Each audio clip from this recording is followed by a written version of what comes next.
Okay, this is Mitch Bolo for KBIC News. In the studio today, we have Tom Chosa, Fire and Emergency Management Director. Welcome back, Tom. Yeah, thanks. Good to be back. All right, glad to have you here. Once again, another update from the department. For those that might not be fully aware, they might have missed the last one. I'll give us a quick rundown of the responsibilities of the Fire and Emergency Management Department. The tribe's Fire and Emergency Management Department, we are responsible for providing wildland fire management activities, which include fire suppression, fire prevention, hazard fuels reduction, and also we perform emergency management functions, coordinating, planning, things like that for different issues and emergencies that may arise. Yeah, no, I think that, when people hear Fire and Emergency Management Department, they think, when there's a fire, you respond, but you're actually out there starting fires sometimes. Oh, sometimes, yeah, we do a prescribed burning, to do hazard fuels reduction things. But we can also use fire for forest development kind of activities, and also even fighting fires. We use fire, removing fuels from the front, setting back burns, burning out unburned fuel pockets, and things like that. So. I think that's something we actually talked about. One of the past updates is that fire is a traditional tool even. It is. As Anishinabe, we have been practitioners of fire for many, hundreds and thousands of years. So, and there's a big drive currently of trying to get back to some of that traditional ecological knowledge, and getting more fire back on the landscape, because we've done such a good job over the years of putting every fire out, and it's kind of led to some issues with overgrown forests, a lot of dead and down materials, and we're seeing that culminate in some of these larger scale destructive wildfires. Oh, wow. So, I just said, I was thinking fire as a tool, but it's almost a necessity to the land when you say it like that. It is, because with fire, it's kind of like Mother Nature's kind of like it's like her cleaning tool, cleans up the forest, but also it releases trapped nutrients in dead and down fuels, releases those back into the soils, to promote new growth in the future. So. All right, so what has the department been up to lately? How was your summer?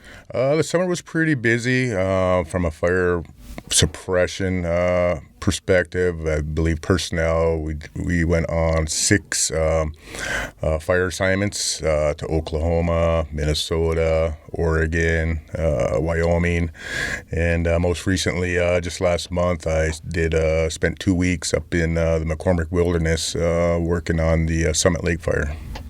Yeah, I seen you posted some footage of a drone or something like that. What was that drone about? It's a pretty handy tool with some of the latest technology. Using drones is becoming almost a mainstay of our operations, just to gather intelligence, gather data. They can be used for mapping fires, doing infrared flights. They're just giving you kind of an eye in the sky, to kind of see what's going on out there, especially like around here where the terrain and the amount of trees, it's hard to really kind of see, any distance. So, but having that drone was definitely a help. Was kind of getting a handle on what was out there, what was burning, where it was going, and the type of activity that we were seeing out there. That's fascinating stuff. And now we're progressing into winter.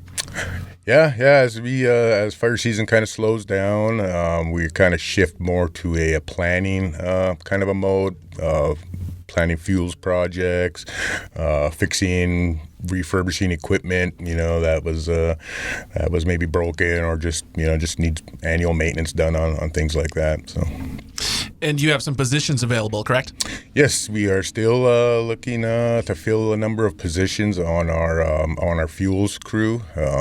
They are full-time year-round. They are grant-funded for a guarantee at least 5 years for these positions, and doing fuels work, but also doing suppression work as well. Because we don't have the luxury of having individual people, we kind of do it all. We do suppression, fuels, prevention. We do everything. So.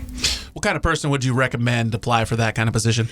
Definitely somebody that likes to work hard, that enjoys the outdoors. We spend a lot of time outside, and I mean that's where we work. It's the environment we work in. But also, we do a lot like the emergency management side. That those positions would assist, in those emergency management functions as well. So, but definitely somebody that's hardworking, dedicated, reliable, and is not afraid to put in long, hard days of work.